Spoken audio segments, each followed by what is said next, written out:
अल्लाह और भगवान में क्या अंतर है? अल्लाह और भगवान में क्या अंतर है या एक ही है? नहीं, अलग अलग हैं। अलग अलग ये है कि भगवान जो हैं वो 5 अक्षरों से मिलकर बने हैं, भगवान। हम प्रकृति को ही भगवान मानते हैं। भगवान मतलब ब्रह्म, ब्रह्म मतलब ईश्वर, जिन्हें राम और कृष्ण और नारायण कहते हैं। भा मतलब भूमि, गा मतलब गगन, वा मतलब वायु, वा मतलब अग्नि, ना मतलब नीर। ये प्रकृति को ही हम भगवान मानते हैं। हम सब में ईश्वर का दर्शन करते हैं। हमारे भगवान सब में रहते, इसलिए हम पीपल की पूजा करते, तुलसी की पूजा करते, समुद्र की पूजा करते, नदियों की पूजा करते, पत्थर की भी पूजा करते हैं, क्योंकि हम अपने ईश्वर को सब में देखते हैं। जबकि वो लोग अपना भगवान सब में नहीं देखते हैं, वो अपने अल्लाह को सब में नहीं देखते। हमारे ईश्वर को हम सब में देखते हैं। ठीक है, तो अंतर ये है कि कहाँ राजा भोज और कहाँ गंगू तेली। अच्छा, थोड़ा अल्लाह का भी बताइए। हैं? अल्लाह का भी बताइए। वही तो बता रहे थे। हैं? कोई नहीं, वही तो बता रहे थे, कहाँ राजा भोज, कहाँ गंगू तेली। देखिए, ये जमीन, ये आसमान, ये हवा, ये पानी, ये आग, इन सब को मुसलमान भगवान का मानता है, मगर इनको भगवान नहीं मानता। दूसरी बात, आपने सही कहा, मुसलमान अपने अल्लाह को हर चीज में, सब में नहीं देखते। ये सही बात है। मुसलमान हर चीज अल्लाह के कुदरत में है मानते हैं, मगर हर चीज में अल्लाह है ये नहीं मानते। हर चीज अल्लाह के कब्जे में है।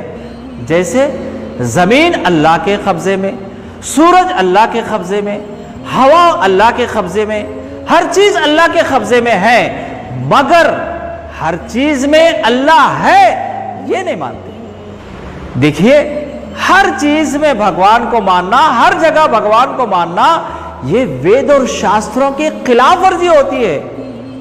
मसलन आप भगवत गीता पढ़िए, अध्याय नंबर 9, श्लोक नंबर 4। मया तदमिदं सर्वं जगद्व्यक्तं मूर्तीनामस्सानि सर्वभूतानि न चाहं तेष्वस्थितिः। इसका मतलब यह है कि हर प्राणी, हर चीज मेरे अंदर है, मगर मैं उनके अंदर नहीं हूं। यानी हर चीज मेरे कब्जे कुदरत में है, मगर मैं उनके अंदर नहीं हूं। फिर वो कहां रहता है? भगवत गीता अध्याय नंबर 8, श्लोक नंबर 3, अक्षरम ब्रह्म परमम स्वभावोध्यमुच्यते। वो ब्रह्मा, वो ईश्वर परम यानी ऊपर रहता है। जिसने आसमान को बनाया, क्या वो इस आसमान के नीचे है? कोई बता सकते हैं? और कुरान में सूरा नंबर 20 आयत नंबर 5 में है, और रहमान अलल अर्श इस्तवा। वो रहमान, वो अल्लाह अर्श पर कायम है। देखिए, ये दुनिया एक जर्रे के बराबर है। इतनी छोटी दुनिया में वो अल्लाह कैसे आएगा? इससे पता चला कि भगवान ईश्वर अल्लाह सृष्टि में नहीं रहता। पेड़, पहाड़, समंदर, नदी, ये पत्थर, ये सब सृष्टि है। मुसलमान सृष्टि की पूजा नहीं करता। जिसने इस अंडपिंड ब्रह्मांड को बनाया, जिसने इतने बड़े संसार को बनाया, मुसलमान उसकी इबादत और बंदगी करता है, सृष्टिकर्ता की पूजा करता है, सृष्टि की नहीं। सृष्टि की पूजा करने का वेदों शास्त्रों में, धार्मिक ग्रंथों में सख्ती के साथ मना किया गया है। इसका अंजाम नरक बताया गया है। मसलन यजुर्वेद अध्याय नंबर 40 मंत्र नंबर 9, अंधात्मा प्रविशन्ति असंभूति मुपासते ततोपय इवते तमोय उसंभूत्यागतः। जो लोग इस सृष्टि की पूजा करते हैं और जो लोग बनाई हुई चीजों की पूजा करते हैं, ऐसे लोग अंधकार नरक में प्रवेश करेंगे, अंधकार नरक में दाखिल किए जाएंगे। कुरान में सूरह नंबर 5 आयत नंबर 72 में वमा वाहुम नार वमा लिज़ालिमीन मिन अंसार, ऐसे लोगों का ठिकाना जहन्नम की आग होगा और इनका कोई मददगार नहीं होगा। उस सृष्टिकर्ता को छोड़कर उसकी बनाई हुई चीजों की, सृष्टि की पूजा करना, इसका अंजाम नरक होता है। इसीलिए मुसलमान सृष्टि की पूजा नहीं करता। अब मैं आपको अल्लाह के बारे में मुख्तसर से बताऊंगा। वो अल्लाह एक है, अकेला है। व इलाहुकुम इलाहु वाहिद, वो अकेला है, इसीलिए सबके लिए जमीन एक है, सबके लिए आसमान एक है, सबके लिए सूरज एक है, सबके लिए हवा पानी सबके लिए बराबर है। अगर हर मजहब का अलग अलग भगवान होता तो फिर हर मजहब का अलग अलग सूरज होना चाहिए था, हर मजहब की अलग अलग जमीन होना चाहिए था। ऐसा है क्या?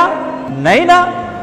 तो इससे पता चला कि वो भगवान, वो ईश्वर अल्लाह एक है, एकम ब्रह्मम द्वितीयाय नास्तनन।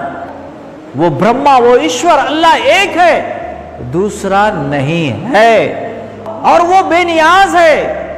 सबको उसकी जरूरत है, मगर उसको किसी की जरूरत नहीं है, और ना उसको ऊंघ आती है ना नींद आती है।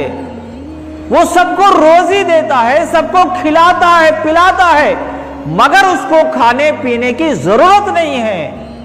और ना वो किसी का बाप है और ना वो किसी का बेटा है। वही जिंदगी देता है, वही मौत देता है, वही दोबारा जिंदा करके इंसानों की जिंदगी का हिसाब लेता है, और वही एक पानी के खतरे से मां के पेट के अंदर इंसानों को बनाता है, और वही आसमान से बारिश बरसाता है और जमीन से अनाज निकालता है। उसी को मुसलमान अपना रब मानते हैं, अपना अल्लाह मानते हैं, और सिर्फ उसी की इबादत और बंदगी करते हैं। यह है अल्लाह के बारे में मुख्तसर सा तारुफ।